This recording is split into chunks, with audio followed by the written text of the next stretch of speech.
A'udzubillahi minasyaitonirrajim. Bismillahirrahmanirrahim. Robbi a'udzubika min hamazati sayatin wa a'udzubika rabbi ayahdurun. Robbi shrah li sadri wa yassir li amri wahlul 'uqdatam min lisani yafqahu qauli.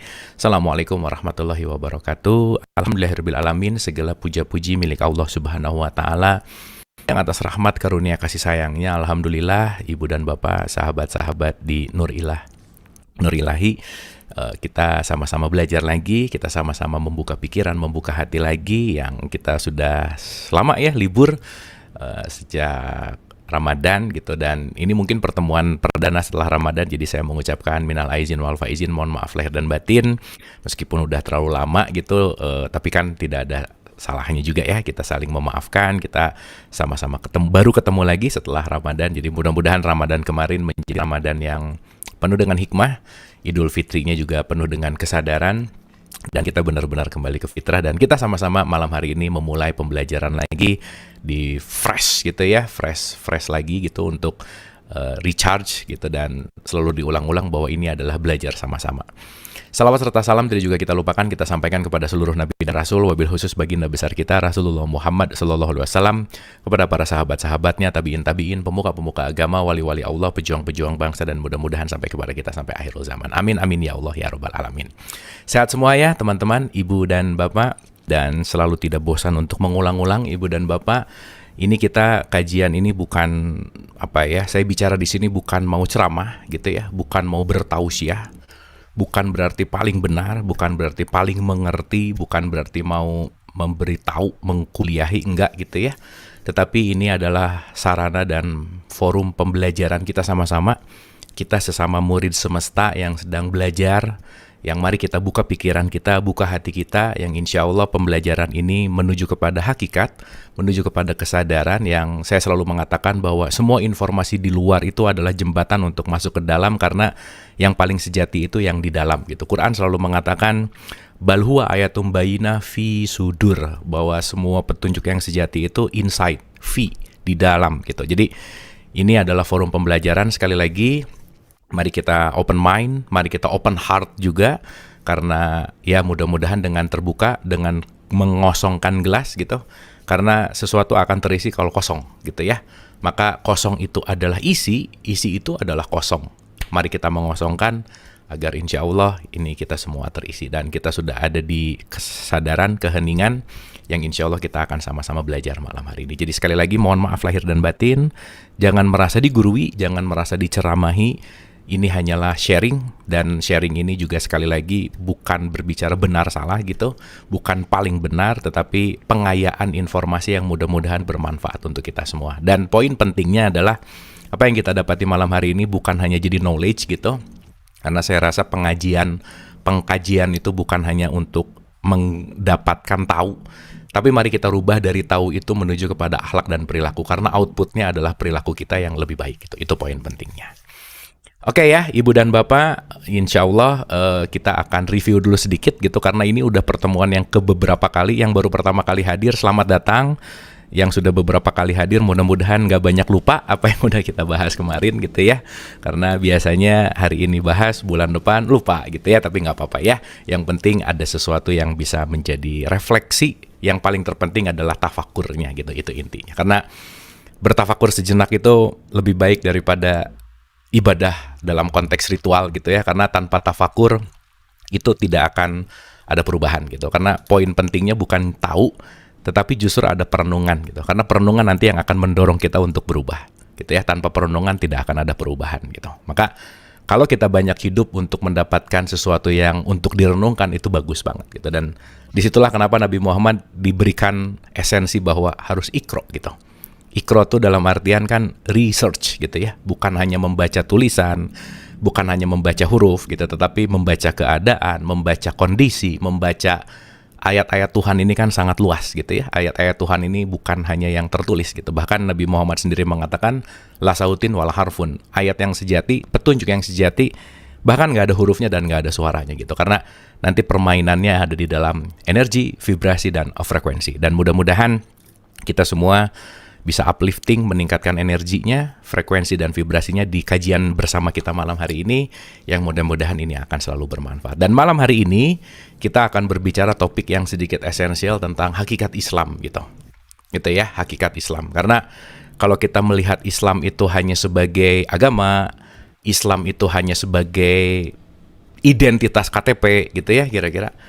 Mungkin kita bisa merenungkan bahwa mau menunjukkan saya sebagai Islam tuh ketika kematian tuh gimana sih gitu. Karena kan mati nggak bawa identitas gitu ya. Islam tuh Islam yang mana gitu, part yang mana. Jangan-jangan ketika kita sudah merasa Islam dalam bentuk kemasannya, apakah kita sudah Islam secara isi gitu.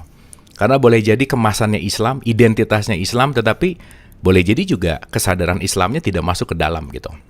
Maka di awal pernah kita bahas bahwa justru negara paling Islami adalah negara yang orang Islamnya nggak terlalu banyak gitu. Justru negara yang orang Islamnya banyak, Muhammad Abduh mengatakan, salah satu ulama, saya melihat banyak orang Islam di timur, tapi Islaminya saya lihatnya justru malah di barat gitu kira-kira. Nah, kita jangan terjebak hanya sekarang secara identity gitu ya, secara kemasan gitu. Karena kemasan yang bagus belum tentu menjamin isi yang bagus gitu. Nah, insya Allah kita akan berbicara kemasan dan isinya. Tidak lupa bahwa kemasan perlu dirawat, iya. Tetapi nutrisi isinya juga jauh lebih penting. Karena kalau kita berbicara konteks hidup akan kembali kepada Allah, yang pulang kan bukan kemasannya, tapi isinya gitu. Jadi mudah-mudahan kita nggak terlalu sibuk make up dari physical gitu. Saya sering mengatakan bahwa banyak orang yang sibuk melakukan skincare gitu, tapi soul care-nya nggak dikerjain gitu. Makanya dia mencari glowing dari skinnya, tetapi glowing dari soul-nya nggak dapat gitu. Kenapa? Karena sibuk dengan konteks identitas gitu. Dan banyak orang yang berlindung di belakang identitas dan merasa identitas itu yang akan menyelamatkan. Anyway, bukan identitas ya yang akan menyelamatkan kita, tetapi kesadaran di dalamnya gitu. Gitu ya kira-kira. So, malam hari ini sekali lagi kita akan berbicara tentang hakikat Islam itu apa sih gitu. Dan ini akan jadi bahan untuk kita berdiskusi. Ada pertanyaan, ada sesuatu yang mau didiskusikan, boleh lewat chat atau raise hand, dipersilahkan, mangga. Kita open discuss. Sekali lagi, jangan merasa digurui, jangan merasa bahwa ini lagi diceramahi, enggak, tapi kita teman belajar gitu ya, kita sahabat belajar, kita sama-sama belajar, kita sama-sama murid, yang insya Allah kita bisa sama-sama saling memberikan pencerahan gitu. Bismillah. Oke. Ibu dan Bapak sahabat semua yang dirahmati oleh Allah, berbicara tentang hakikat gitu ya, berbicara tentang apa sih esensial dari konteks yang namanya Islam gitu. Karena ya balik lagi ya, saya lahir tuh nggak pernah ditawarkan gitu sama orang tua saya, kamu mau jadi Islam atau nggak gitu. Dan itu sudah kebanyakan bahwa kalau orang tuanya Islam ya anaknya mayoritas Islam gitu. Dan karena saya lahir di Bandung gitu, dan kebetulan orang tua saya juga Islam, ya saya juga otomatis jadi Islam gitu ya kira-kira. Beda cerita kalau saya lahirnya di Eropa gitu, kemungkinan kecil sih mungkin saya jadi Islam gitu. Nah tapi yang sekarang kita harus sadari bahwa konteks Islam tuh apa sih sebetulnya gitu. Tuh ya, jadi kita akan membahas ini layer by layer gitu. Oke. Nah, seperti apa yang sudah kita bahas gitu ya, seperti apa yang sudah kita bahas, saya akan mundur dulu sedikit gitu, supaya nanti kita mengerti bahwa si esensial hidup ini apa sih gitu. Karena Islam ini sangat akan berkaitan dengan tujuan akhir dari perjalanan hidup gitu. Intinya adalah, yang bisa kembali ke Tuhan itu adalah yang Islam. Ya, garis bawah dulu nih. Yang bisa kembali ke Tuhan, yang bisa ilahi rojiun itu adalah yang Islam. Garis bawahnya adalah, saya tidak mengatakan konteksnya bukan yang labelnya Islam gitu kira-kira. Karena yang labelnya Islam belum tentu Islami gitu. Ya, saya kasih analogi sederhana begini. Teman-teman, Ibu dan Bapak mungkin pernah ya kita bahas, tapi ini saya ulang gitu. Ketika saya mencari gula, yang saya cari itu manisnya. Karena manis itu terletak pada gula gitu. Gitu ya. Jadi kalau saya mau beli gula, saya sebenarnya nggak butuh gulanya. Yang saya perlu adalah esensi dari gula adalah manisnya gitu. Oke? Maka gula ini adalah Islam. Manis ini adalah Islami gitu. Jadi kalau ada gula yang nggak manis itu agak aneh. Tampakannya bisa Islam banget kalau kita melihat oh yang Islam itu dengan identitas bahwa harus pakai begini, begitu, begini, begitu. Tetapi kalau itu nggak manis ya tetap aja gula tuh nggak mungkin nggak manis gitu kira-kira. Jadi jangan sampai nanti ketika konteksnya kita balutannya kelihatan gula gitu, tapi nggak ada rasa manisnya gitu. Gitu ya, kira-kira ya. Oke, kita akan mulai dulu dari esensi dasarnya, supaya nanti kita ngerti bahwa, oh oke, ini adalah bagian dari perjalanan panjang, bagian dari semua konteks perjalanan kita, karena pada dasarnya kita hanya sedang melakukan perjalanan untuk pulang, gitu ya. We are going home anyway. Karena kita sekarang bukan di rumah yang sejati, karena kita di sini semua di tempat yang sementara. Cuman kebanyakan kalau nggak ngerti ini jadi salah fokus. Yang sementara diutamakan, yang sejati justru malah disisihkan. Bahkan nggak terlalu dipikirin gitu. Jadi boleh jadi keseharian kita ini salah fokus gitu. Fokus kepada sesuatu yang sementara, yang expire, tetapi yang abadi justru malah jadi lupa gitu. Gitu ya. Nah makanya kita review sedikit. Insya Allah mudah-mudahan kita akan mendapatkan hakikatnya dan pelajarannya, itu yang paling penting. Oke, seperti biasa kita akan memulai dari konteks di mana awal dan akhir. Kita akan buka di surat 57 ayat 3. Kalimatnya menarik di sini untuk kita simak, untuk kita renungkan, dan untuk kita ambil pelajarannya. Oke, 57 ayat 3 itu mengatakan begini teman-teman, ibu dan bapak. Auzubillahi minasyaitonirrajim. Bismillahirrahmanirrahim. Di sini ada statement yang sangat penting untuk kita simak dan renungkan gitu ya. Karena ini penting sebagai awal kesadaran kita gitu. Karena ini kesadaran yang akan membawa kita, ini kemana-mana pasti ada ini gitu. Kemana-mana pasti bawa kesadaran ini. Di sini ada kata-kata gini. Huwal awal wal akhir, gitu kira-kira. Dialah yang awal dan dialah yang akhir. Yang zahir dan yang batin. Maka kenapa dalam tradisi Islam nomor 1 itu bukan sholat tapi syahadat gitu. Rukunnya tuh nomor 1 tuh adalah syahadat dulu. Syahadat itu artinya menyaksikan. Berarti kalau menyaksikan dalam artian sholat itu artinya adalah mengingat. Gimana mungkin saya akan mengingat sesuatu yang tidak saya saksikan gitu. Nah, karena kebanyakan biasanya dilewat gitu. Disuruh mengingat sesuatu yang belum disaksikan gitu kira-kira. Makanya penting banget untuk mengenal. Makanya kenapa sih Nabi Muhammad mengatakan awaludin ma'rifatullah. Poinnya adalah kamu kenal sama Tuhan gitu. Karena ibu dan bapak mohon maaf harus saya sampaikan, bisa jadi orang rajin sholat tapi nggak kenal sama Allah gitu kira-kira. Bisa jadi orang setiap hari mengucapkan kata-kata kalimat memanggil nama Allah tapi dia nggak kenal siapa yang dia panggil gitu. Akhirnya Allah buat dia imajiner. Jadi yang disembah adalah hal yang imajiner dalam tanda petik gitu. Karena yang dia tahu adalah konsep tentang Allah, bukan Allahnya. Allah itu begini, begitu, begini, begitu. Ya, jadi pengetahuan. Tapi tidak dia saksikan gitu. Padahal syahadat itu adalah menyaksikan. Berarti kalau menyaksikan kan mengenal. Maka penting sekali dalam konteks di mana makrifat atau mengenal itu sangat penting dalam kehidupan gitu sebetulnya.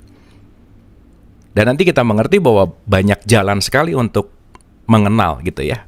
Dan semua ritual itu intinya adalah konteks bagaimana pengenalan dan pendekatan sebetulnya.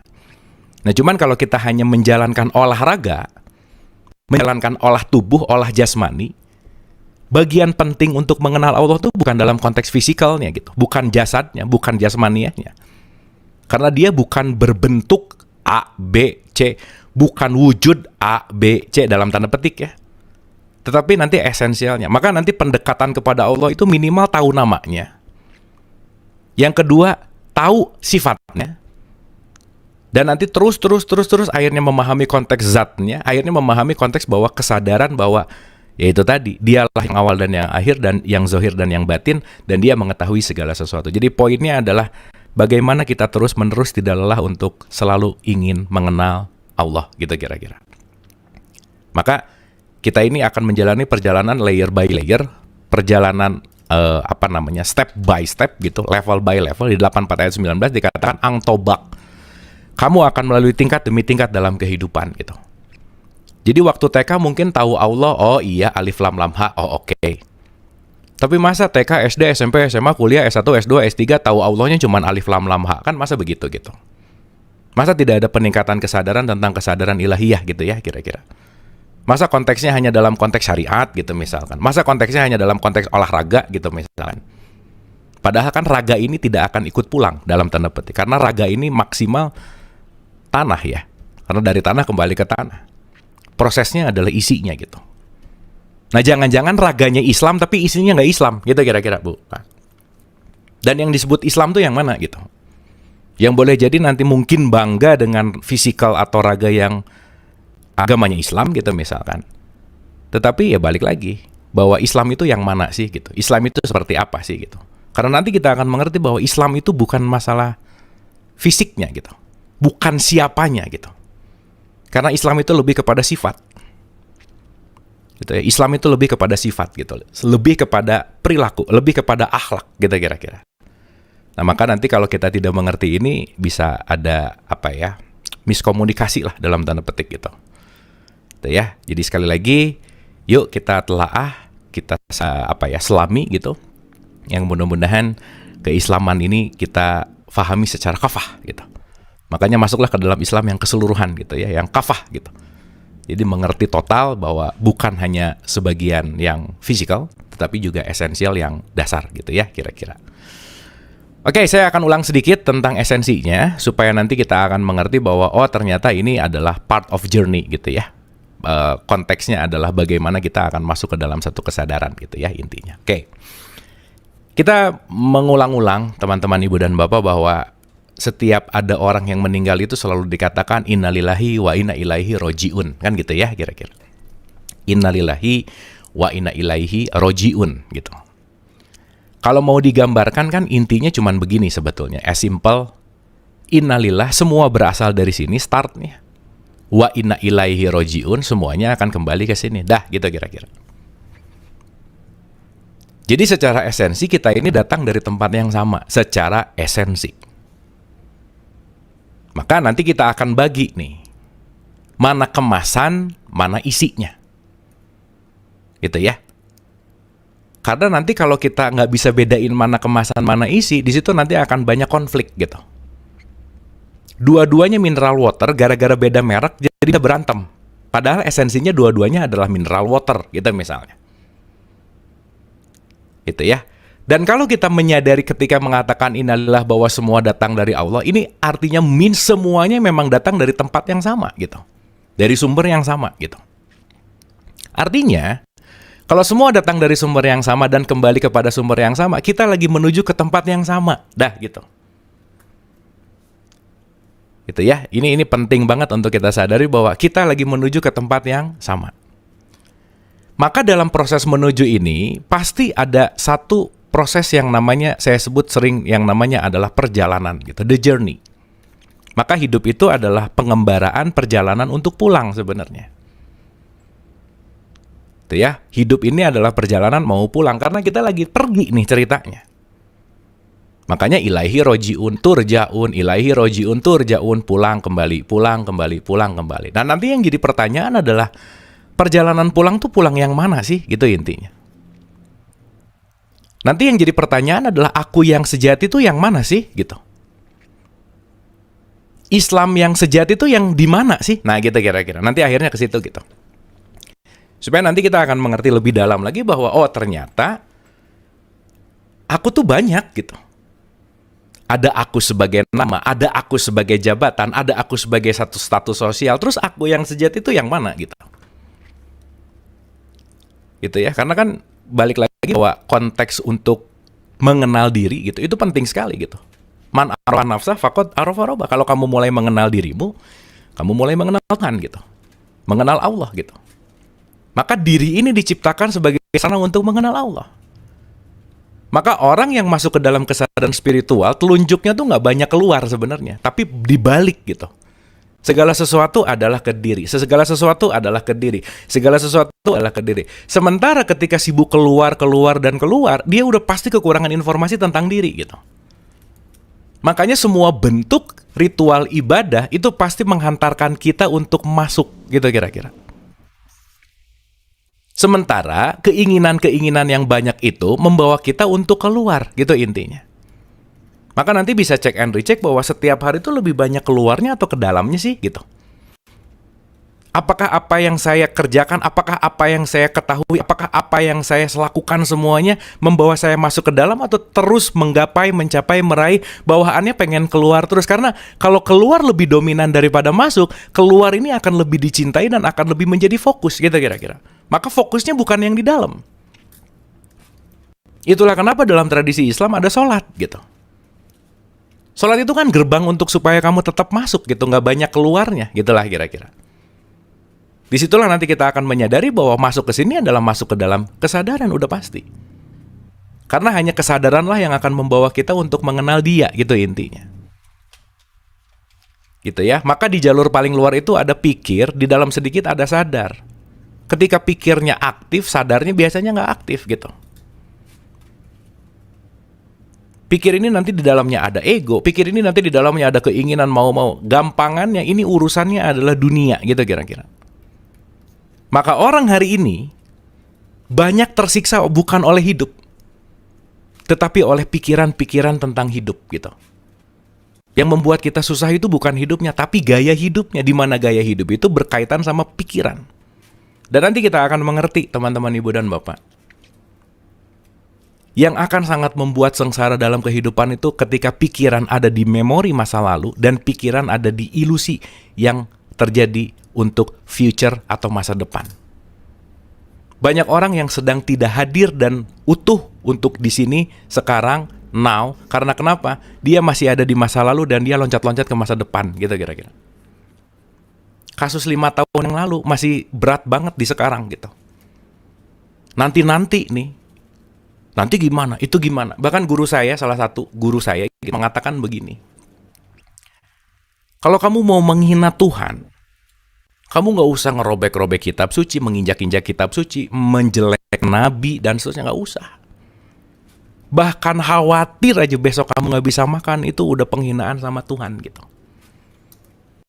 Dan penyakit orang modern sekarang kan adalah khawatir, cemas, depresi, frustasi, overthinking, seterusnya gitu.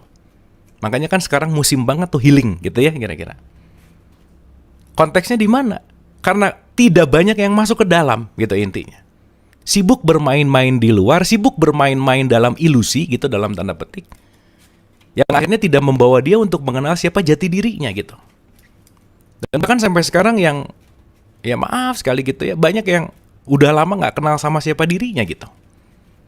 Karena saking terlalu sibuk menjalankan ritualnya, saking terlalu sibuk menjalankan A, B, dan seterusnya, sampai lupa untuk mendasari kesadaran bahwa man arafah nafsah faqad arafah robah. Intinya adalah mengenal diri. Itu poin pentingnya. Jadi melalui diri inilah kita akan tembus menuju kepada Allah. Melalui diri inilah kita akan mengenal Allah, gitu kira-kira. Gitu ya. Ini poin-poin esensialnya di sini gitu intinya. Ini yang akan kita kupas tentang hakikatnya di mana sih gitu. Karena nanti kita akan mengerti bahwa Islam tuh yang mana gitu. Gitu ya. Islam tuh part yang mana, diri kita yang mana gitu intinya. Sip ya, bismillah ya. Mudah-mudahan ini jadi opening. Mudah-mudahan ini jadi penghantar gitu untuk kita bertafakur, untuk kita merenung gitu. Oh iya ya. Mungkin selama ini kenapa saya masalahnya di sini-sini terus? Kenapa saya dapat masalahnya itu-itu terus gitu? Yang jangan-jangan saya tidak meningkatkan kesadaran di dalam, yang jangan-jangan saya tidak masuk ke dalam tingkat kesadaran yang lebih tinggi, sehingga Einstein mengatakan, kamu nggak akan bisa menyelesaikan masalah di level kamu bikin masalah gitu. Waktu levelnya 5 bikin masalah 5, kalau levelnya tetap 5 ya nggak bisa gitu. Dan insanity atau kegilaan adalah berharap hasilnya beda, tapi ngerjainnya itu-itu terus. Pikirannya sama di situ-situ aja, nggak bisa dilepaskan, nggak bisa diluaskan, nggak bisa lebih dielaborasi gitu. Maka nanti kita akan mengerti bahwa banyak sekali sudut pandang, jarak pandang, itu semua perbedaan karena kenapa? Intinya adalah bagaimana kita update self gitu. Apa yang harus kita update? Intinya adalah bagaimana kita jauh lebih mengenal diri gitu. Saking yang di luar lebih menarik, kadang-kadang kita lebih tahu gosip dia gimana, info orang lain gimana, lebih tahu semua yang di luar daripada yang di dalam gitu ya kira-kira. Saking sibuknya keluar gitu. Nah maka pembelajaran kita adalah bagaimana kita masuk ke dalam untuk kita meniti ke dalam diri, karena yang terpenting itu bukan yang di luar diri kita gitu. Karena hal yang paling esensial, hal yang paling super duper esensial itu sesuatu di dalam diri kita gitu. Gitu ya, intisarinya ada di situ dulu gitu. Bismillah ya. Oke, nah sekarang apa yang penting untuk kita sadari? Oke, kita kembali kepada diri. Ibu bapak sahabat yang dirahmati Allah, kita udah bahas juga nih poinnya. Oke, dalam konteks yang namanya diri, kalau sekarang ditanya siapa dirimu, itu kan luas sekali jawabannya gitu. Kayak ya, siapa sih dirimu? Luas banget. Dan kalau sekarang ada orang baru ketemu dan nanya, Anda siapa?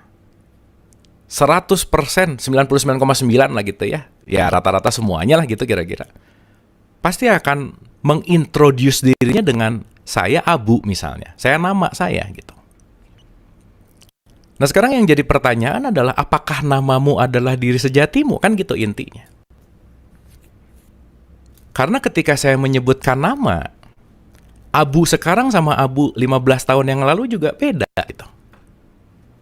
Abu sekarang dan Abu 10 tahun yang akan datang gitu misalkan, juga pasti beda. Maka kalau kita jejerin foto dari TK sampai sekarang, itu pasti ada perubahan-perubahan secara fisikal gitu. Terus diri kita yang sejati itu yang mana gitu. Itu satu yang harus kita renungkan. Terus ada diri emosi kita yang jam 7 kita happy, jam 8 kok bisa jadi bad mood gitu. Saya ini yang happy atau yang bad mood sih gitu. Yang happy itu siapa? Yang bad mood itu siapa gitu. Kok bisa berubah-berubah gitu ya kira-kira. Padahal kalau kita kemarin berbicara Idul Fitri, kembali kepada fitrah. Fitrah itu adalah sesuatu yang tidak pernah berubah. Diri sejati kita itu adalah yang konstan, tidak pernah berubah, yang abadi. Maka kenapa harus kembali kepada fitrah? Kembali kepada jati diri sejatimu, gitu kira-kira. Makanya kenapa kita diramadankan? Berarti kan kalau diramadankan kan kita mau melepaskan sesuatu yang nggak sejati gitu. Karena nanti kita sama-sama sadari, dalam kehidupan yang berjalan ini banyak sekali tempelan-tempelan, kemelekatan-kemelekatan yang membuat kita ini nggak sejati gitu. Yang membuat kita ini nggak fitrah gitu kira-kira. Makanya nanti kita mengerti bahwa life is all about detachment. Hidup ini adalah belajar untuk melepaskan. Belajar untuk melepaskan semua kemelekatan-kemelekatan yang boleh jadi hari ini kita melekat dengan sesuatu yang bukan diri kita. Saya kasih contoh sederhana. Ibu dan bapak, kalau mobil tetangga ketabrak, nggak akan ada rasa apa-apa lah sama diri kita gitu. Dah, tetangga ini kok mobilnya yang ketabrak gitu. Tapi kalau mobil saya ketabrak, yang ketabrak kap mobilnya, depannya gitu misalnya. Tapi kok yang sakit hatinya ya gitu. Kok bisa ngamuk gitu. Kok bisa gitu kira-kira. Padahal yang ketabrak mobilnya, even badan saya aja nggak kena gitu. Mobilnya lagi dipakai orang, informasi. Kita cuma dapat info bahwa mobil lu ketabrak nih lagi dipinjam, mobilnya di mana nggak tahu, ketabraknya sama siapa nggak tahu, ketabraknya kerasa juga nggak, tapi bisa langsung bisa rasa hatinya jadi nggak enak gitu. Kenapa tuh begitu? Berarti kan segala sesuatu yang berkaitan dengan ku itu pasti ada kemelekatan. Maka nanti inti dari hidup itu kadang-kadang mengedepankan si ku-nya gitu. Ya kalau kita mau renung kan yang kita cari semuanya enak untukku gitu ya kira-kira. Yang kita cari adalah nyaman untukku gitu kira-kira. Dan ketika ku itu menjadi dominan, itu akan menjadi kemelekatan yang akhirnya lama-lama menutup dari kesejatian yang akhirnya kita lupa diri sejati, yang dikedepankan adalah ku-nya. Jadi aja kenal bahwa siapa kamu? Aku Abu. Oh iya, oke. Karena selama ini memang diperkenalkan saya ini namanya adalah si Abu gitu kira-kira. Padahal Abu itu adalah yang disematkan. Orang saya nggak pernah juga minta namanya jadi si Abu gitu. Nggak pernah minta namanya A, nggak pernah A dan minta lahir dari rahim siapa dan seterusnya gitu. Dan kita sekarang udah banyak tempelan-tempelan yang membuat kita jadi nggak fitrah gitu intinya. Gitu ya, intinya ada di situ dulu gitu. Nah, sekarang kita lihat nih kalimat ini. Ini menarik sekali untuk kita renungkan gitu. Masih berkaitan sama Idul Fitri ya. A'udzubillahi minasyaitonirrajim. Bismillahirrahmanirrahim. Sini ada kata-kata gini. Maka hadapkanlah wajahmu dengan lurus kepada agama Allah. Fa'akim. Akim itu kan tegak gitu ya. Kamu konsisten lah gitu bahasanya sekarang gitu. Wajhaka lidin, kepada dinnya Tuhan. Din itu diartikan agama, oke, tetapi nanti kalau kita mau lebih dalam lagi, yaitu artinya adalah kesadaran sebetulnya. Karena agama itu intinya adalah kesadaran gitu. Agama itu jalan menuju kepada kesadaran ilahiyah. Jembatan menuju ilahi, gitulah kira-kira. Maka kalau sibuk di agama, sibuk di jembatan, tapi nggak tahu kemana tujuannya, kita akan sibuk di jalan tapi nggak tahu mau kemana, gitu intinya. Maka nanti pendalaman ini penting untuk kita sadari bahwa ketika Islam sebagai agama adalah jalan, tetapi Islam sebagai esensi itu adalah kesadaran, gitu intinya. Dan dua hal ini nggak bisa terpisah gitu. Gitu ya. Nanti juga kita akan mengerti bahwa ini adalah poin di mana perjalanan yang kita dikatakan bahwa tetaplah atas fitrah Allah. Fitrah itu bisa diartikan hukum, oke. Fitrah itu bisa diartikan kesadaran, oke. Fitrah itu bisa diartikan ketentuan atau apapun yang sudah ditetapkan oleh Tuhan, oke gitu. Fitrah Allah yang telah menciptakan manusia menurut fitrah itu. Tidak ada perubahan pada fitrah Allah. Jadi diri kita yang sejati itu nggak pernah berubah gitu. Gitu ya. Jadi kalau yang berubah bukan diri kita yang sejati gitu. Dan kita udah bahas ulang-ulang di episode-episode awal, di pertemuan-pertemuan awal gitu. Bahwasannya kita ini adalah spirit yang sedang belajar menjadi manusia. Bukan manusia yang punya spirit, bukan manusia yang punya ruh gitu kira-kira. Dan terkadang jadi salah fokus gitu. Bahkan boleh jadi nggak ngerti apa bedanya spirit dan jasmaniah misalkan. Nggak tahu spirit itu di mana, nggak tahu spirit itu apa. Karena selama ini yang kita tahu bahwa aku adalah Abu, that's it.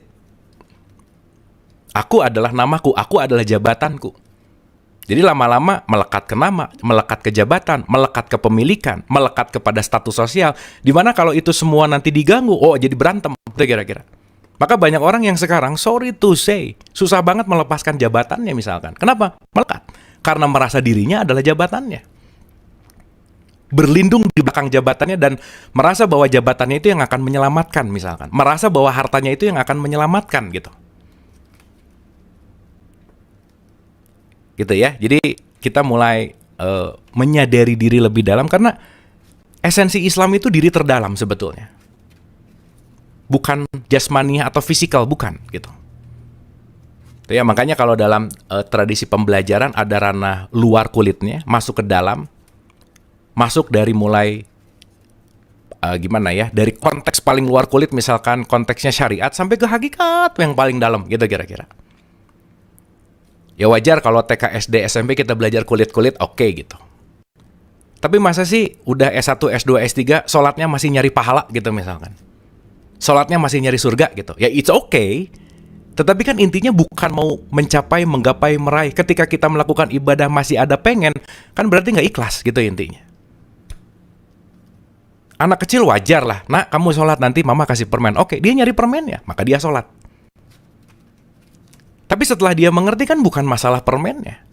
Maka wajib dalam esensial bahasa sebetulnya kan bukan harus, tetapi memerlukan. Diperlukan. Wajib sholat itu karena saya perlu. Bukan menggugurkan kewajiban, menggugurkan keharusan. Itu outputnya akan beda banget. Sholat karena ditakar, sholat karena dimotivasi oleh menggugurkan ini karena wajib, karena saya orang Islam. Dia hanya menjalankan olahraga misalkan. Tapi beda ketika I need, saya butuh sholat. Saya butuh puasa. Karena butuh pasti datang dari kesadaran. Maka di 1736 belok dulu sedikit dikatakan, janganlah kamu mengikuti apa yang kamu tidak mempunyai pengetahuan tentangnya. Kadang mengerjakan sesuatu nggak tahu knowledge. Pokoknya katanya. Dogmatis gitu. Akhirnya ngerjainnya nggak ngerti esensinya untuk apa. Gitu ya. Itulah kenapa juga di 12 ayat 2 dikatakan, Inna anzalnahu Qur'anan Arabiyyah la'alakum ta'qilun. Ini semua didesain supaya kamu paham. Di bulan Ramadan kan ada orang yang hatam ngerjain, ngejar hatam gitu ya. Hatam. Bagus banget.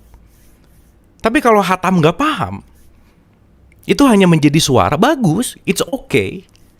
Tapi kan apakah yang kita hatamkan itu menjadi petunjuk supaya kita lebih memahami esensi dan seterusnya, sehingga kembali lagi, di level mana nih kita akan berada gitu. Dan setiap kita pasti punya levelnya beda-beda dan nggak bisa dipaksakan gitu. Itu ya, karena kita tuh cangkirnya beda-beda semuanya. Ada yang 1 liter, ada yang 2 liter gitu. Yang cangkirnya 1 liter dikasih 2 liter nggak bisa juga. Karena kesadaran itu akan tumbuh alamiah, nggak bisa dipaksakan. Itulah kenapa kita tuh nggak bisa mendesain untuk memaksakan, tuh nggak bisa. Karena semua datang dari kesadaran di dalam gitu. Nah, kalau yang di dalamnya sudah hadir, di dalamnya sudah mulai tumbuh, kesadaran itu bukan datang dari luar gitu. Gitu ya, kira-kira ya. Nah, jadi saya kembali dulu ke 30 ayat 30, intinya adalah Tidak ada perubahan atas fitrah itu, itulah agama yang lurus. Tapi menariknya Quran sendiri mengatakan, tetapi kebanyakan manusia nggak tahu gitu. Karena banyak yang menjalankan tidak berdasarkan kepahaman. Pokoknya katanya, gitu intinya. Gitu ya. Nah, artinya kalau kita berbicara tentang diri yang fitrah, diri yang sejati, diri yang sesungguhnya, siapa diri kita yang the real self, gitulah kira-kira. Karena selama ini yang kita sebut-sebut keluar kan bukan real self. Tapi diri yang sudah ditempeli oleh pernak-pernik dunia, gitu intinya. Karena nanti kita mengerti bahwa setiap yang dilahirkan itu langsung ditempelin pernak-pernik dunia, gitu. Langsung ditempelin nama, langsung ditempelin agama, langsung ditempelin nama panggilan, langsung ditempelin pendidikan, langsung ditempelin ini itu, sehingga semua yang tempel, akhirnya merasa bahwa saya adalah tempelan itu, gitulah kira-kira.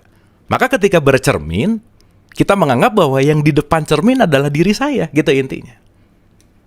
Padahal kalau secara esensi kan yang kita lihat di depan cermin adalah kemasannya. Dan kita ketika melihat yang di luar siapa kita, ya kita ngelihat kemasannya juga, gitu intinya. Gitu ya. Jika agama adalah sarana menuju Tuhan, bagaimana menanggapi orang yang mengatakan lebih baik tidak beragama tetapi mengenal Tuhan daripada beragama tapi tidak mengenal Tuhan? Ya balik lagi yang tadi saya bilang, setiap kita kemasannya, setiap kita ukurannya beda-beda gitu. Dan setiap orang punya kedinamisannya masing-masing gitu. Gitu ya. Jadi saya rasa yang terpenting nggak terlalu banyak judgement keluar gitu. Karena semua yang di luar itu balik lagi dinamis gitu ya kira-kira. Dan semuanya punya jalannya juga masing-masing gitu intinya. Itu ya, sementara gitu dulu gitu. Nanti kita akan mengerti ketika kita memahami esensial si hakikat Islam ini sendiri gitu. Oke, nah sekarang kita renungkan nih. Dikasih tahu lah, dibocorin. Ya kasih bocoran gitu ya, kalau ujian ada bocorannya. 32 ayat 9 misalkan. Auzubillahi minasyaitonirrajim. Bismillahirrahmanirrahim. Di sini dikatakan begini. Menarik sekali ini untuk kita simak lebih dalam ya. Oke. Jadi di tahapan ini kita ngerti, saya ulang ya, tahapannya ya. Oke. Pertama, diri kita yang sejati adalah yang fitrah. Fitrah itu tidak pernah berubah. The essential, the true self.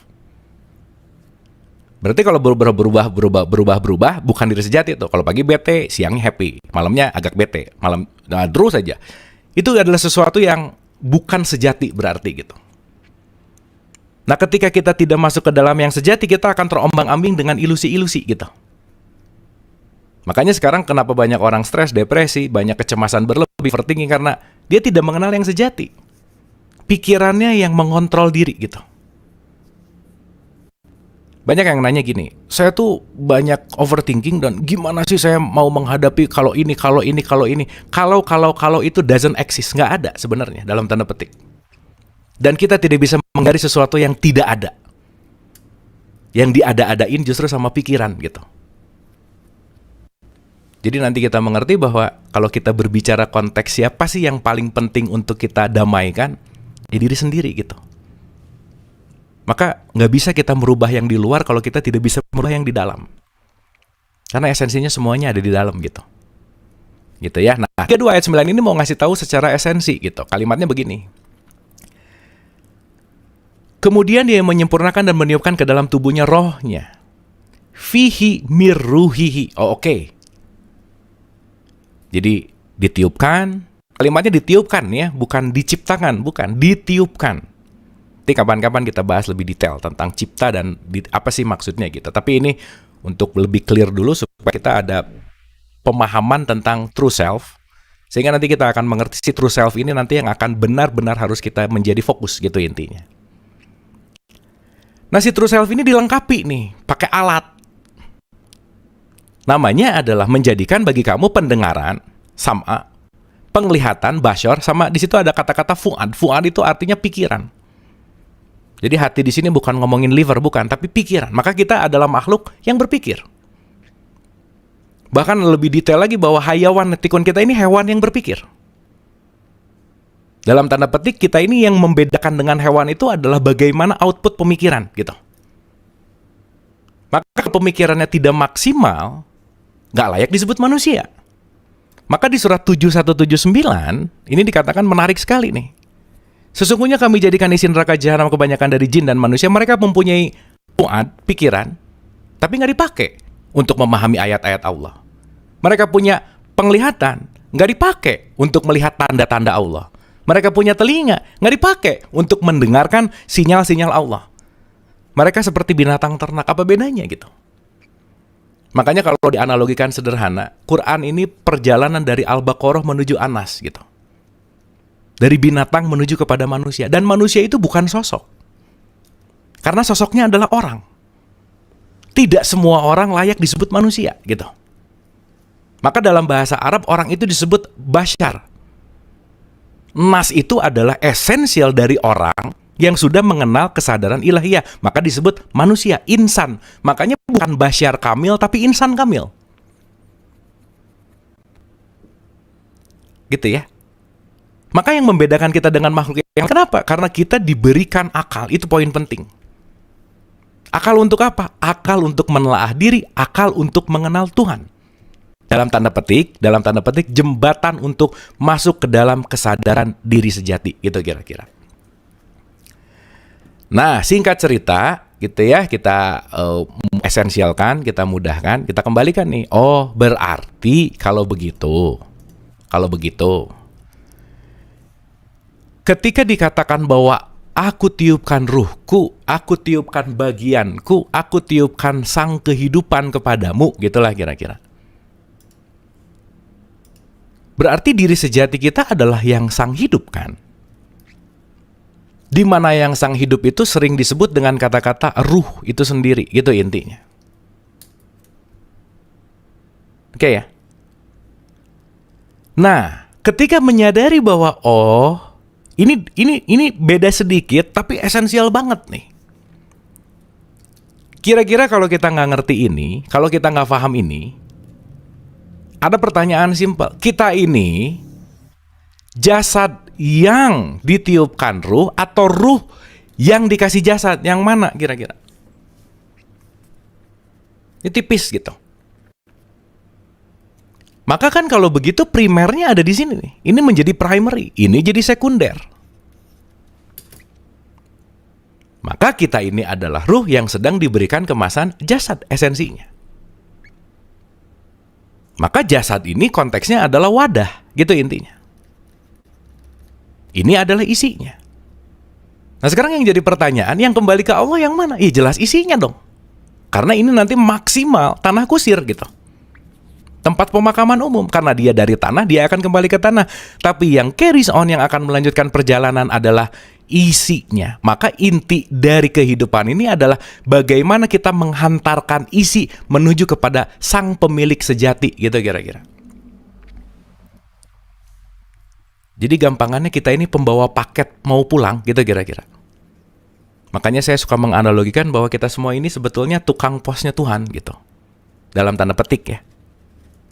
Kita hadir ke sini saling memberikan pesan, pesan itu yang akan membawa kita untuk menyadari diri, kesadaran diri itu yang akan menyadari siapa diri kita yang sejati, dan ketika kita tahu bahwa kita yang akan menghantarkan diri sejati itu kembali kepada sang pemiliknya, gitu kira-kira.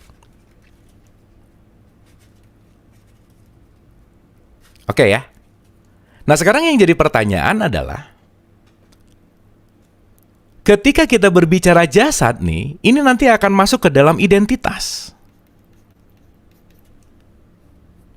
Maka akhirnya nanti kita jadi punya nama.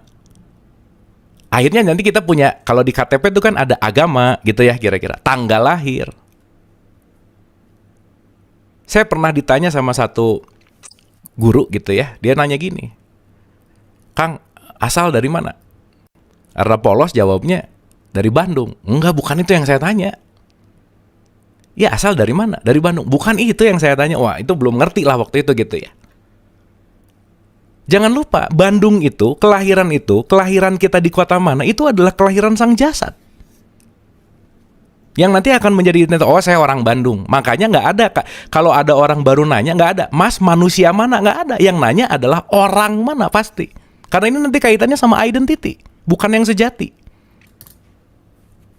Kan nggak ada ya, mas manusia mana? Nggak ada. Tapi orang mana? Dan begitu kita cuma tahu bahwa oh iya saya orang Bandung, iya yang dilahirkan di Bandung itu kan adalah tubuh biologis saya, jasmania saya. Bukankah tadi dikatakan bahwa dialah yang awal dan yang akhir, innalillahi, semua berasal dari dia. Kampung halaman kita semua secara esensi kan sama sebetulnya. Datang dari tempat yang sama, gitu intinya. Cuman karena kita sedang diperjalankan dalam konteks perjalanan pulang. Ingat ya waktu kita bahas di awal. Teman-teman, ibu dan bapak yang dirahmati oleh Allah, kita ini semua hanya tamunya semesta. Tamu kita nih. Kita lagi bertamu di sini. Untuk apa? Untuk belajar, dah. Poin hidup itu adalah belajar, long life education, pembelajaran tanpa henti, that's it. Untuk apa? Inti dari pembelajarannya adalah knowing self. Udah, intinya begitu. Semua buku yang kita baca, semua podcast yang kita dengar, semua pembelajaran yang kita, apapun intinya adalah know who really you. Kan itu intinya. Karena pada dasar dan pada akhirnya adalah kembali juga kan. Kita ini mau pulang kan sebenarnya. Ongkos pulang itu adalah kenal diri gitu. Karena yang bisa pulang itu yang tahu jalan pulang. Yang tahu jalan pulang itu yang tahu di mana rumahnya. Dan yang tahu rumahnya itu adalah yang tahu siapa diri sejatinya, gitulah kira-kira. Nanti runtutannya ke situ gitu. Gitu ya. Nah, artinya secara identitas saya bisa KTP saya Islam. Oke. Identitas tapi. Tetapi kalau bicara masalah hakikat, Islam di sini kan tidak ada dalam konteks, bukan berarti hanya dalam kemasan. Bukan ini nih. Tetapi jauh lebih dalam, beyond daripada biological self kita, beyond daripada jasmaniah kita, tetapi ke dalam kesadaran spiritual. Kesadaran ruhani, gitu intinya. Maka di antara jasad sama ruh kita dikasih aplikasi sama Allah. Namanya adalah jiwa.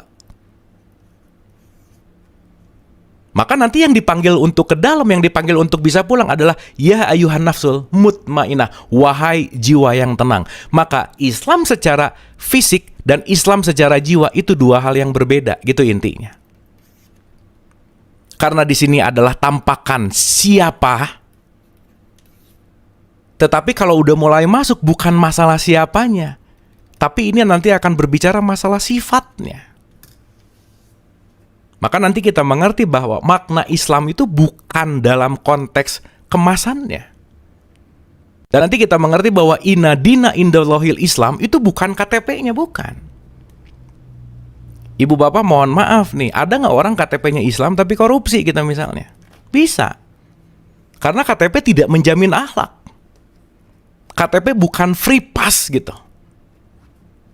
Nggak ada yang nanti mati KTP apa? Nggak ada. Mati itu lepas, identitas itu hilang. Dah, beres, nggak dibawa. Tapi yang ada recording jiwa. Maka apakah jiwa saya Islami nih gitu? Maka di luarnya Islam, di dalamnya konteksnya adalah Islami. Sifat yang Islam. Kalau ini adalah gula, ini adalah manisnya, gitu kira-kira. Harusnya makin rajin sholat, makin manis dong, gitu. Makanya sholat dikatakan inna sholata tanha anil fahsya iwal munkar. Sholat mencegah perbuatan keji dan munkar. Keji dan munkar kan bukan urusan jasad. Motif tangan memukul atau memberi itu datang dari jiwa. Nah sekarang pertanyaannya, yang sholat jasadnya atau jiwanya sih gitu? Sementara ketika sholat Allahu Akbar, rakaat 2, rakaat 3 ya. Nah udah jelas bisa jadi raganya bergerak, melakukan, tapi jiwanya nggak terhubung dengan Allah, gitu kira-kira. Maka yang terjadi apa? Ritual. Maka yang terjadi apa? Pengulangan ritual, gitu kira-kira. Ini ada pertanyaan menarik. Bisakah orang non-muslim namun jiwanya Islami? Nanti kita bahas. Gitu ya. Karena nanti kita mengerti nih. Kita kadang-kadang terlalu judgement ya, teman-teman, ibu dan bapak gitu.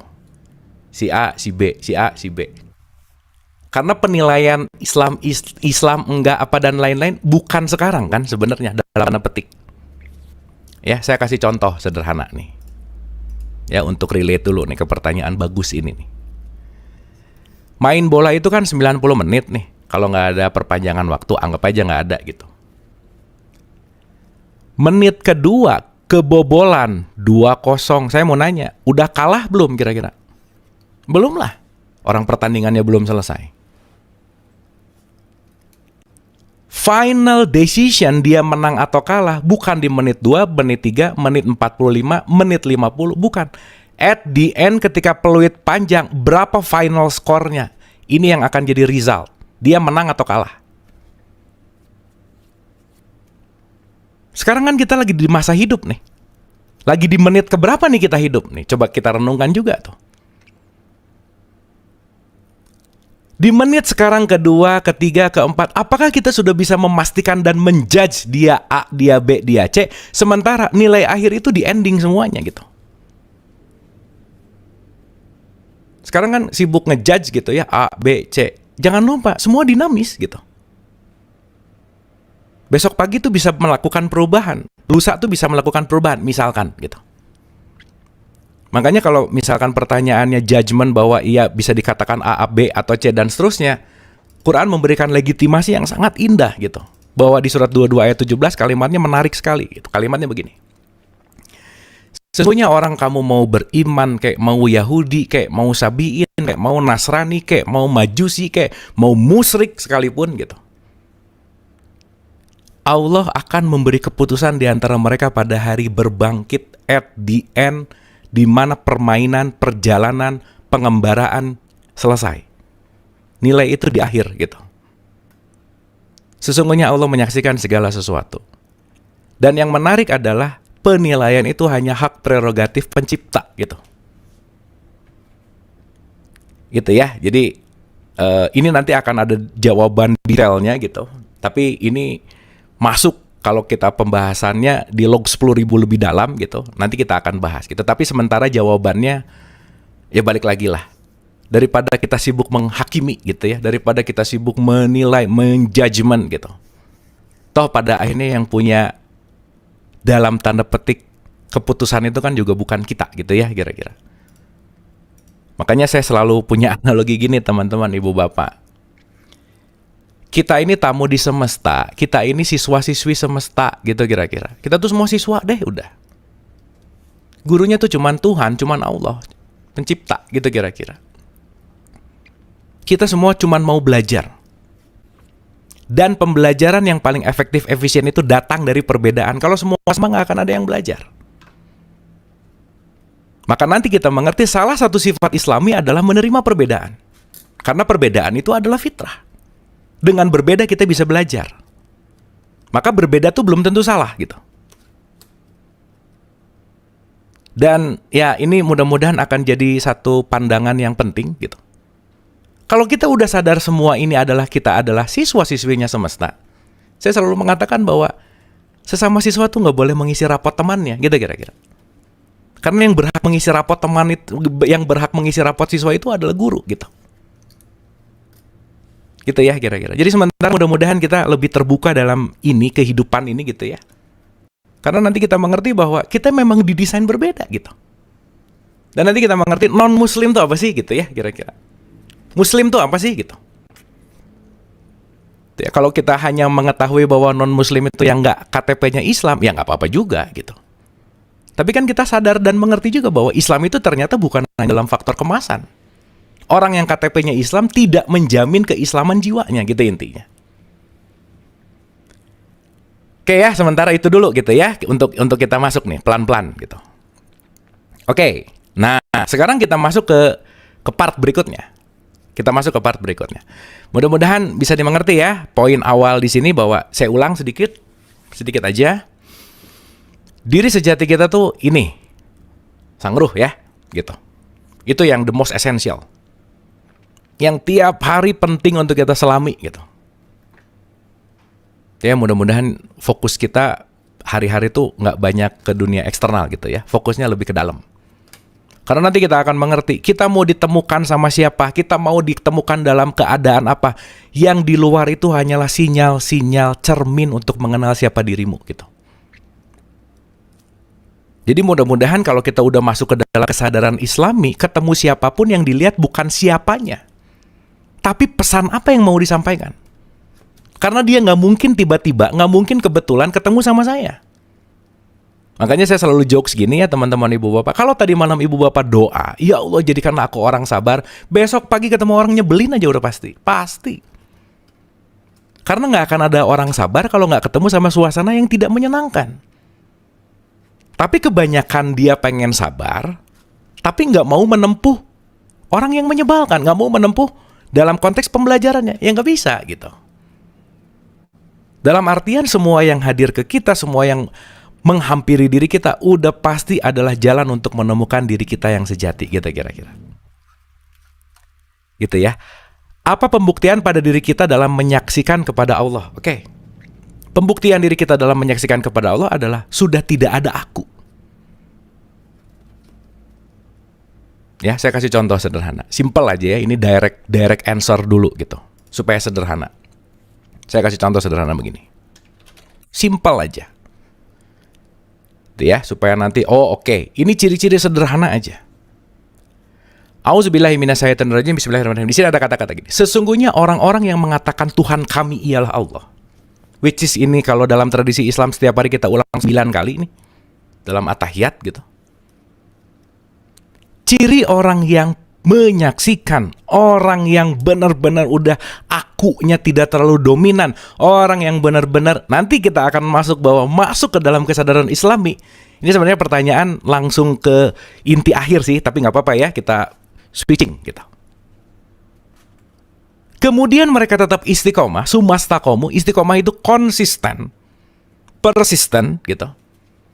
Karena inti dari hidup ini kan menanam ya teman-teman ibu dan bapak. Inti dari hidup ini adalah konsistensi, bukan hasil. Makanya jangan terlalu goal minded gitu. Tapi stay at process aja, karena ongoing proses gitu. Salah satu ciri ketika penyaksian gitu ya, bukti lah kalau pertanyaannya adalah bukti. Simple aja sebenarnya. Satu, kamu tidak semakin banyak khawatir dalam hidup dan kamu nggak banyak berduka cita. That's it. Jadi kalau sekarang umroh rajin, sholat rajin, puasa rajin, tapi hidupnya banyak khawatir, hidupnya banyak stres, hidupnya banyak ketakutan, hidupnya banyak berduka cita, itu pasti baru raganya yang bergerak gitu kira-kira. Karena kalau sang hidup, sang maha kasih sayang sudah disaksikan, pasti salah satu indikator parameter adalah less worry gitu. Kenapa? Karena 89 ayat 27 mengatakan, ya ayuhan nafsul mutmainah, jiwanya udah konstan, tenang. Karena nanti Islam berkaitan dengan jiwa yang tenang. Karena nanti kita akan mengerti bahwa Islam itu adalah total surrender. Islam itu adalah menyerahkan seutuh-utuhnya hanya kepada Allah. Artinya kalau menyerahkan kepada Allah, tidak mengedepankan ego, tidak mengedepankan keinginan, tidak mengedepankan apapun identitas-identitas. Karena kenapa? La ilaha illallah, gitu kira-kira. Jadi praktikal nih ya, gitu ya. Supaya nanti bisa dirasakan bahwa oke, kalau lagi banyak worry-nya, oke nih. Berarti si jiwanya lagi nggak Islam nih, dalam tanda petik gitu intinya. Kalau jiwanya banyak berduka gitu, sedih gitu, wah berarti lagi ada di level mana nih gitu. Mudah-mudahan teman-teman ibu dan bapak masih ingat kita pernah bahas level jiwa gitu. Yang paling bawah tuh kan amarah, naik ke lawamah, naik ke mulhamah, baru naik ke mutmainah. Kalau kita ada di amarah lawamah, udah pasti gak Islam lah gitu, dalam tanda petik. Karena kenapa? Yang dikedepankan adalah identitas. Orang ngomongin apa dipikirinnya bisa seharian gitu. Diomongin gini lah, gitulah. Jadi faktor eksternal tuh jauh lebih penting daripada internal gitu. Bukan berarti nggak dengerin apa omongan orang, enggak. Tetapi lebih menyadari bahwa dia ngomongin pasti ada sinyal, pesan untuk saya. Bukan berarti harus jadi benci sama orangnya, bukan. Karena tahu bahwa siapapun yang dihadirkan ke kita pasti dalam tanda petik tukang posnya Tuhan juga. Karena siapapun yang dihadirkan kita kan saling membawa pesan. Kita ini kan carrying message. Gitu ya. Makanya kita penting untuk belajar membaca pesan. Itulah kenapa Nabi Muhammad diulang, Iqra, baca pesan. Karena semua ini adalah ayat-ayat Tuhan gitu. Makanya 4153 itu menarik kalimatnya. Ada kalimat begini. Sanurihim ayatina. Kami akan memperlihatkan kepada mereka ayat, tanda, sign. Dan sign itu bukan masalah tulisan aja, bukan. Dari segenap ufuk the universe. Dan inside yourself, di dalam dirimu, al-afaq. Jadi ufuk ada, afaq ada, jadi di luar dan di dalam gitu. Dan semua ini semua pasti relate gitu. Maka kita ini adalah mikrokosmos dari makrokosmos. Di dalam metakosmos gitu kira-kira. Maka dalam satu kesatuan itulah yang disebut dengan Kul hu'allahu ahad. Nah, gitu. Berarti sudah mengahad dia. Sudah menjadi satu kesatuan yang tidak terpisah, gitu kira-kira. Gitu ya, nanti pelan-pelan kita akan ke situ gitu. Oke, kita kembali dulu nih. Terima kasih pertanyaannya, hatur nuhun. Terima kasih. Mudah-mudahan short answer-nya ada sesuatu gitu. Karena ini jawabannya berproses gitu ya. Oke. Ya, ini udah mau jam 9, jadi saya mau masuk ke ending chapter-nya dulu gitu, supaya jadi konklusi gitu. So, yang terpenting itu adalah apa sih, teman-teman, ibu dan bapak, dari ini semua? Ya, kita ulang ya, sedikit ya. Segala sesuatu akan kembali ke dia, ilaihi rojun. Oke? 2957 misalkan. Coba perhatikan kalimatnya nih ya. Perhatikan kalimatnya. Kulu nafs, di sini kalimatnya. Nafas, statementnya bukan jasmaniah gitu, tapi nafas, means jiwa. Berarti di sini proyeksi utamanya bukan jasmani loh, bukan KTP gitu maksud saya, gitu ya. Jadi supaya kita nggak terlalu KTP minded gitu, karena orang bisa bangga dengan KTP-nya, padahal balik lagi bukan itu poinnya. Beyond, gitu ya, karena statementnya adalah nafas. Kullu nafsin zaikatul maut, summa ilaina turja'un. Kemudian hanya kepada kami dikembalikan. Pengembalian ini urusannya sama jiwa, nafas. Bukan KTP gitu. Bukan identitas gitu. Kan nggak ada ya, begitu mati ditanya, dulu pernah jadi dirut apa nih? Nggak ada, Bu. Itu IPK-nya berapa? Dulu kuliahnya di mana? Bukan itu gitu poinnya. Karena esensinya adalah nafas. Gitu ya, Ibu dan Bapak ya. Ini mudah-mudahan mulai bisa disadari gitu. Jadi nggak terlalu sibuk sama kemasan gitu, nggak terlalu sibuk sama merek gitu. Tapi beyond, bahwa konteks yang paling esensial itu bukan fisikal, tapi adalah nafas. Maka kullu nafsin zaikatul maut, ya ayuhan nafs. Nafas juga di situ kalimatnya. Nah, berarti Islam ini levelnya di nafas dong. Kalau nafas ini yang akan kembali, maka ada simbol, ada fungsi. Kemasan ini bisa jadi simbol, tapi fungsinya tidak pada simbolnya, pada esensinya. Outputnya apa? Pasti perilaku. Gitu intinya. Nah, so, apa sih gitu? Gimana sih untuk kita elaborasinya? Yuk, sekarang kita lihat. Jadi diri yang sejati adalah si ruh. Ini untuk diingat-ingat. Yang sekarang ruh ini udah mulai banyak nggak disadari karena kita lebih menyadari sesuatu yang di luar diri kita, yang disebut dengan dunia. Maka dunia ini membawa informasi kepada diri kita melalui pendengaran, penglihatan, pikiran, menjadi sebuah program, di mana program ini yang menjauhkan kita dari yang sejati. Salah satu program yang paling melekat awal adalah namamu. Abu kan program. Karena kalau nggak ada abu, siapa dirimu? Ya, aku adalah ruh. Jadi saya relate sama pertanyaan guru saya yang lama tadi, saya pikirkan, asal kamu tuh dari mana? Dari Bandung. Bandung itu asal kehadiran tubuh, bukan asal dirimu yang sejati, gitu kira-kira. Dan kalau ngerti ini Ibu dan Bapak, tingkat kedamaian pasti tinggi. Kenapa? Ketemu siapapun tahu bahwa dia sekampung kok gitu. Sekampung datang dari pusat ruh yang sama, gitulah kira-kira. Karena nanti yang membedakan itu hanya kemasannya, jasadnya. Gitu kira-kira. Nah, semakin banyak program-program yang masuk dari luar, akhirnya kita lebih melekat kepada program ini dan merasa program ini akan menjadi identitas self palsu kalau saya nyebut. Ini yang disebut dengan yang namanya topeng gitu. Ini yang nanti akan menjadi dalam tanda petik kemasan-kemasan diri ilusi, diri palsu kita gitu kira-kira. Padahal yang sejati yang di dalam gitu. Nah, maka balik lagi tuh. Pentingnya kita adalah untuk menetralisir semua program ini, membawa kepada yang sejati.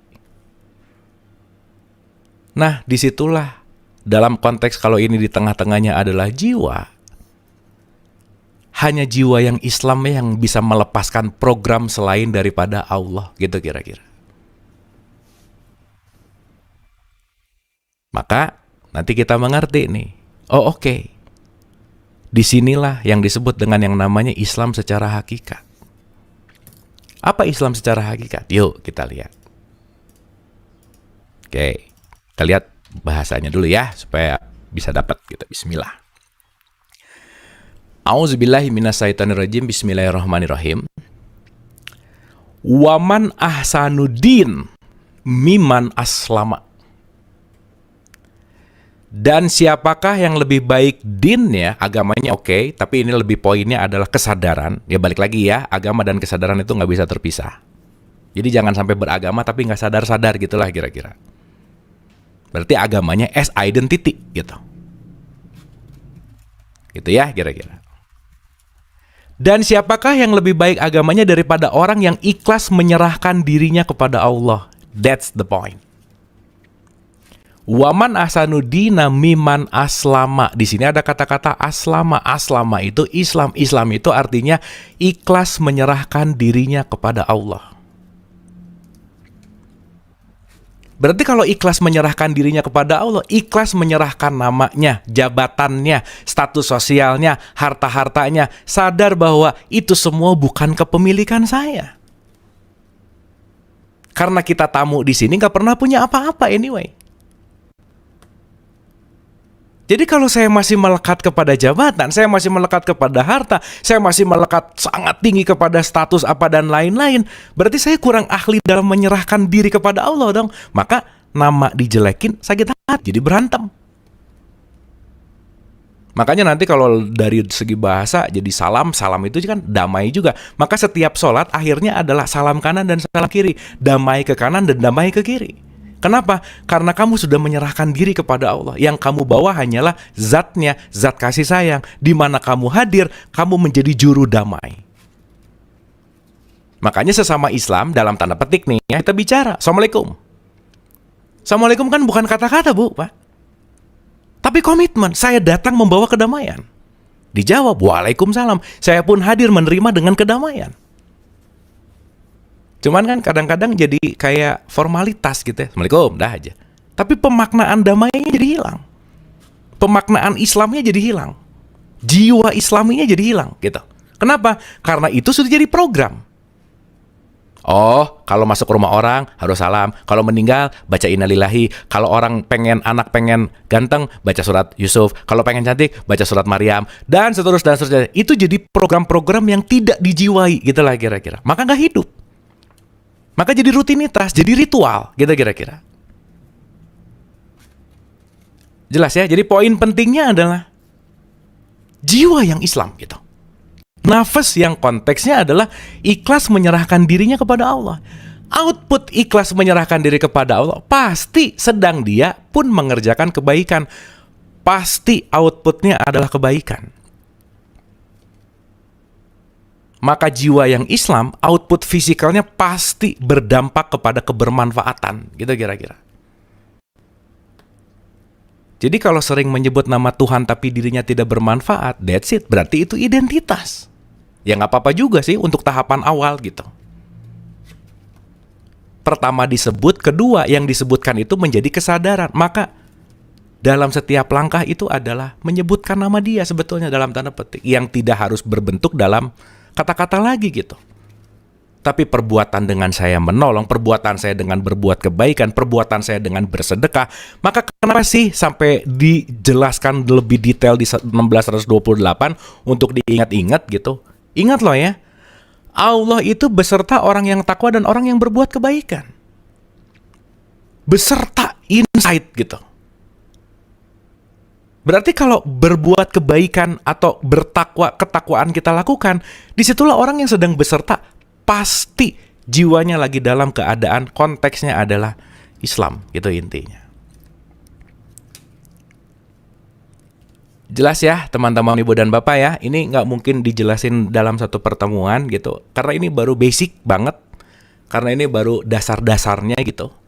Yang insya Allah nanti ini akan jadi silabus kita dalam beberapa pertemuan yang akan datang. Tapi poin penting hari ini adalah at least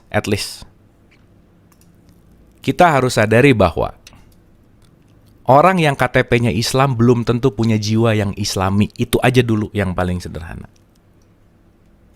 Karena Islam itu tidak dinilai dari pakaian, Islam itu tidak dinilai dari berapa banyak menyebutkan, berapa banyak ritual. Itu adalah bagian dari iya. Tetapi outputnya, tetapi esensialnya adalah apakah jiwamu semakin mengarah kepada Allah gitu kira-kira. Apakah kamu semakin surrender sama Tuhan gitu? Apakah kamu semakin melepaskan kemelekatan, lebih melepaskan ego-ego, lebih melepaskan kesombongan, lebih melepaskan kebencian yang jangan-jangan itu semua sekarang masih menjadi dasar sebagai dalam tanda petik mengkontrol dirimu gitu kira-kira. Karena nanti titik-titik hitam ini banyak banget di dalam diri kita gitu. Kita ini udah terprogram secara masif dari informasi yang di luar gitu. Jadi seakan-akan yang di luar ini kelihatan benar banget, padahal yang paling benar di dalam gitu.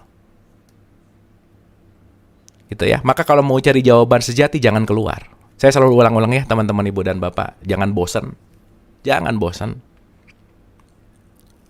Manusia tuh nggak pernah punya masalah apapun dan siapapun kecuali sama egonya. That's it. Dan ego ini adalah titik-titik program ini semua. Oke? So once kita mau solving problem, jangan cari jalan keluar, tapi cari jalan ke dalam. Yang sementara semua orang kalau punya masalah, jalan keluarnya di mana? Di luar terus yang diberesin. Nggak bisa. Ini nih yang harus diberesin nih. Maka, tradisi Islam mengajak untuk masuk dengan sholat, Ramadan, itikaf, semua deh, umroh, haji, kurban. Itu semua adalah jalan-jalan untuk masuk meniti ke dalam gitu. Jadi kita paham gitu ya, bahwa semua ini masuk ke dalam ruh ini nanti disebut Baitullah gitu.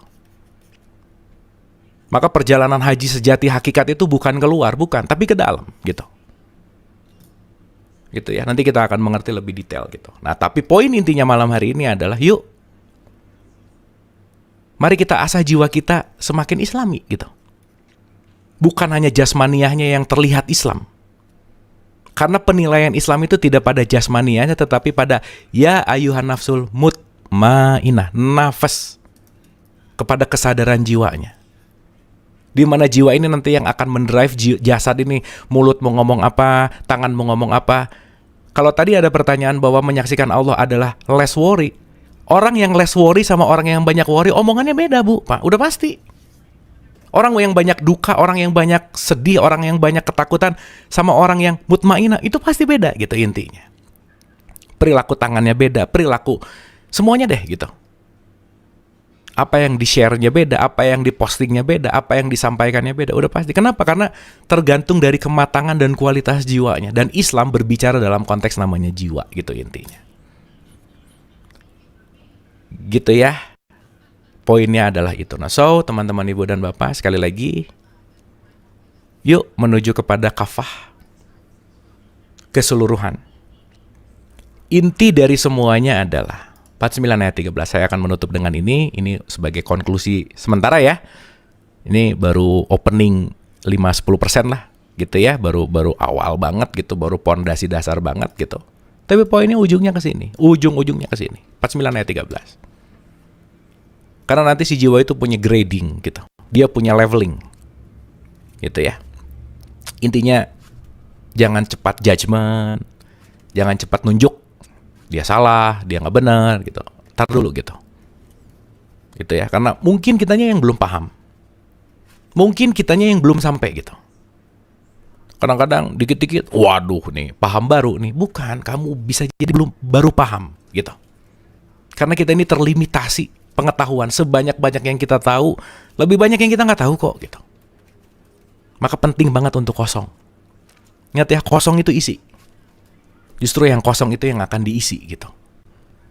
Maka stay humble tuh penting banget gitu. Dan salah satu esensi Islam itu adalah humble. Gitu ya, stay at beginner mode gitulah kira-kira. Oke, terakhir teman-teman ibu dan bapak, ya ayuhan nas, hai manusia. Sesungguhnya kami menciptakan kamu dari seorang laki-laki dan perempuan dan menjadikan kamu berbangsa-bangsa dan bersuku-suku supaya kamu saling kenal mengenal. Beda untuk belajar. Bukan untuk berantem gitu ya. Li ta'ruf, kenali dong. Jangan sampai kamu menyalahkan, menyesatkan tapi nggak tahu isinya apa. Kenapa? Orang lain juga ngomong gitu, ya jangan ikut-ikutan dong. Hati-hati juga nih. Quran ngasih informasi penting. Jika kamu menuruti kebanyakan orang-orang di muka bumi ini, mayoritas loh. Niscaya mereka akan menyesatkanmu dari jalan Allah. Mayoritas tuh kadang-kadang nggak tahu isinya gitu.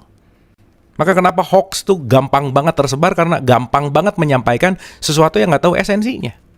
Sebarin aja, gitu intinya.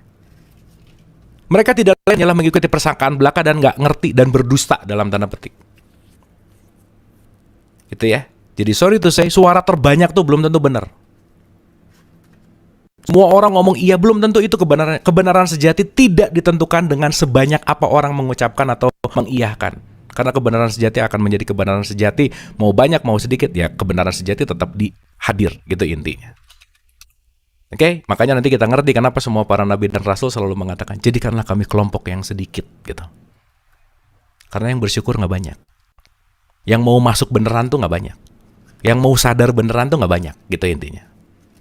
Kebanyakan ikut-ikutan gitu intinya. Dalam tanda petik ya. So, sesungguhnya, serius tuh pasti. Akromakum indallahi atqakum. Orang yang paling mulia di antara kamu di sisi Allah ialah orang yang paling takwa. Nggak disebutin nih. Kriteria-kriteria selain takwa, teman-teman ibu bapak. Syarat mutlak untuk mulia di sisi Tuhan, di sisi Allah, takwa, that's it. Saya tanya. Takwa ini urusan jasmani atau jiwa sih gitu. Kan bukan kemasannya. Kan nggak ada orang yang mulia di sisi Allah adalah orang yang rajin A, rajin B, ritual A, ritual B. Enggak, tapi takwa. Nah, menuju takwa memang banyak jalan ritualnya. Iya, maka antara ritual dan spiritual nggak bisa terpisah. Syariat dan hakikat nggak bisa terpisah. Karena semuanya hasilnya adalah menuju kepada takwa. Dan takwa ranahnya di dalam nafas. Oke, so sederhana. Dah terakhir nih. Intinya, ciri-ciri hakikat takwa yang menjadi hakikat jiwa yang Islam. Intinya begini teman-teman ibu dan bapak. Wasari'u ila magfirah. Kamu jangan menunda-nunda katanya. Oke, don't wait gitu kira-kira. Dan bersegeralah kamu kepada ampunan dari Tuhanmu dan kepada surga yang luasnya seluas langit dan bumi yang disediakan untuk orang takwa. Nafas nih pasti ini. Kan kita kalau ngelihat orang pakai baju putih-putih ini takwa nih, belum tentu. Takwa itu bukan dari pakaian, bukan, tapi dari jiwanya. Dan jiwa itu nanti urusannya sama vibrasi. Vibrasi tuh nggak pernah bisa bohong, teman-teman ibu bapak. Pakaian tuh bisa bohong, tapi vibrasi nggak bisa bohong. Dan semesta tuh urusannya sama vibrasi, bukan sama pakaian dalam tanda petik. Gitu ya. Maka di sini dikatakan, ya untuk kita mudah dulu ya malam hari ini supaya dapat gambaran aja, supaya apa yang kita bahas nih jadi perilaku gitu ya. Apa yang kita bahas nih jadi satu pelakon hari-hari gitu. Karena ini cuma 3 yang harus kita latih hari-hari untuk jiwanya semakin Islam. 1. Orang yang menafkahkan hartanya baik di waktu lapang maupun sempit. Dah itu nomor 1. Dah aja. Berarti jiwa yang selalu mau mendetachment kepemilikannya. Hari ini orang salah nilai mana kaya mana miskin, Bu. Kita melihat secara jasmani ya, orang kaya itu orang yang punya, orang yang banyak memiliki apa-apa dan lain-lain. Ternyata dalam konteks Islam, orang yang kaya itu adalah orang yang banyak melepaskan justru. Bukan pegang, bukan memegang, menggenggam, meraih, bukan. Yang banyak melepaskan. Maka orang yang menafkahkan hartanya di waktu lapang maupun sempit. Karena yang kaya jiwanya gitu. Nah sekarang bisa jadi kekayaan materi tapi bikin jiwanya jadi sakit gitu. Sebelum punya banyak uang, sebelum punya banyak mobil, sebelum punya banyak motor, tidur nyenyak-nyenyak aja. Udah makin banyak hartanya, jam 2 bangun, jam 3 bangun, jam 4 bangun. Jadi nggak nyaman gitu. Malah justru dimiliki sama harta gitu. Nah, gimana? Di mana letak Islamnya gitu? Di mana letak surrendernya gitu ya kira-kira. Maka nomor 1, menafkahkan hartanya di waktu lapang maupun sempit. Maka dia pasti bisa kontrol amarah. Conditioning ego gitu. Karena kalau nggak conditioning ego, susah untuk masuk ke dalam mutmainah. Dan salah satu esensial Islam, jiwa Islam adalah memaafkan kesalahan. Jadi kalau susah maafin, konteksnya susah, gimana ya? Benci, musuh, dendam, iri, udah deh gitu. Ya gimana jiwanya mau Islam, orang egonya masih menjadi dominan gitu ya kira-kira. Dan yang paling penting adalah outputnya. Allah menyukai orang-orang yang berbuat kebajikan. Outcome-nya adalah kebermanfaatan kebajikan. Itulah kenapa wa ma arsalnaka illa rahmatan lil alamin gitu. Gitu ya. So, ini satu nih, bumi jadi tempat pendewasaan kesadaran jiwa, diperlukan kerendahan hati untuk memberikan ruang dalam diri kita untuk melepaskan kemelekatan program yang tadi itu ya. Selalu melakukan perbuatan baik. Ya. Betul sekali. Hidup adalah proses untuk selalu kita mengenal jati diri, gitu intinya. Dengan berbuat kebaikan, dengan kebermanfaatan, itu esensi di mana kita akan jiwanya bertumbuh gitu. Karena yang akan dikasih banyak makanlah yang bertumbuh. Kalau makanannya hanya untuk fisik, jasmani, ya tumbuh, iya. Tapi kalau jiwanya pernah dikasih makan, yang akan ada nutrisinya dong. Maka menua itu pasti, mendewasa itu pilihan. Tergantung kita mau memberikan nutrisi apa untuk jiwa kita gitu. Gitu ya, tapi poin hari ini yang ingin disampaikan adalah yuk kita melihat sudut pandang Islam ini tidak hanya dari kemasan aja, itu sih intinya. Bukan dari hanya ritualnya, bukan hanya dari tampakan fisiknya gitu. Tapi mulai merenungkan bahwa jiwa saya Islam gak nih ya gitu. Hari ini saya melatih jiwa saya Islam gak? Hari ini saya banyak melepaskan atau menggenggam? Hari ini saya banyak berdamai dengan ego atau membiarkan saya dikuasai oleh ego. Hari ini saya banyak membenci atau banyak memaafkan, gitulah kira-kira. Itu kan perenungan-perenungan jiwa yang penting gitu ya kira-kira. Maka at some point, keberserahan itu adalah Islam itu sendiri gitu. Ikhlas menyerahkan diri kepada Allah. Maka nanti kita mengerti bahwa inadin indalohil Islam bukan KTP-nya, tapi kesadaran jiwanya gitu. Ya, Ibu dan Bapak, teman-teman, sementara tahapan awal gitu ya, ini baru dasarnya aja gitu. Ini apa ya?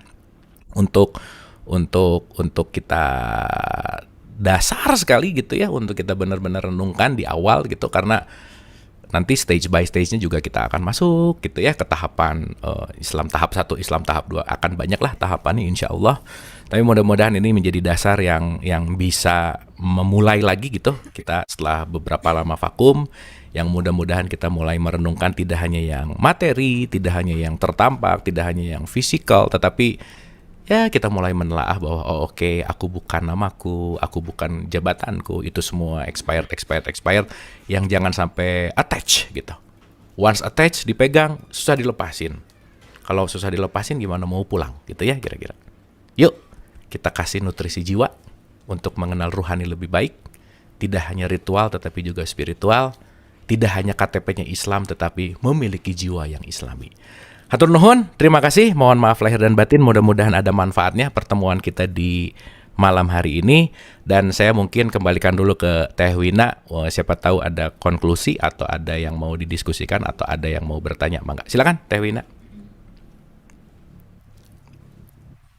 Alhamdulillah, Kang Abu makin jelas dengan makna keislaman yang dimaksudkan hakikat ya Kang Abu. Nah, mungkin ini kan baru awal ya tahapnya ya, masih masih belum jelas yang kelanjutannya ini. Mungkin kita 2 minggu akan datang bisa makin diperjelas apa yang dimaksud. Soalnya mungkin ada beberapa yang masih dipertanyakan, tapi mau menanyakannya juga bingung apa yang mau di ini ya gitu. Jadi mungkin 2 minggu lagi kita akan bertemu kembali dengan uh, kelanjutan dari uh, yang hari ini gitu. Itu aja sih yang saya mau sampaikan. Mungkin ada teman-teman yang mau ditanyakan lagi, bisa dipertanyakan. Oke, nanti di pertemuan yang akan datang, kalau ada yang mau didiskusikan dari tahapan pembelajaran awal ini dipersilahkan gitu. Kalau dilihat dari respon-responnya udah langsung ngerti-ngerti semua teh, kayaknya udah dapat banget gitu ya, udah Udah oke. masuk log 10.000 ya? Udah bisa masuk log 10.000 ya kan? Kajian Iya, Nuriwahi emang oke banget ya berarti udahlah, ya. udah langsung ngerti gitu, udah langsung paham-paham. Asik lah Amin, pokoknya, amin. ini semua yang hadir asik. Bismillah. Oke, Insya Allah kalau begitu, bermanfaat. ya. Hatur nuhun teman-teman, ibu dan Terima bapak. kasih. Sebelum kita tutup, kita seperti biasa foto dulu. Yang mau menampakkan wajahnya yang belum pakai daster boleh untuk dibuka. Yang sekalian juga kalau mau saling sapa silahkan, boleh meng-unmute. Kita berdokumentasi seperti biasa untuk foto sama-sama. Ya, hitungan 3 tinggal senyum aja. Sip ya. Oke, kita ada 2 page nih hari ini. Alhamdulillah ya, ada 2 page. Oke, boleh senyum. Sip ya. 1, 2, smile. Page pertama. Oke. Page kedua. 1, 2, smile. Oke. Sip, tampaknya page 1 oke, page 2 oke. Setelah fotonya udah beres. Hatur nuhun semuanya. Terima kasih. Mohon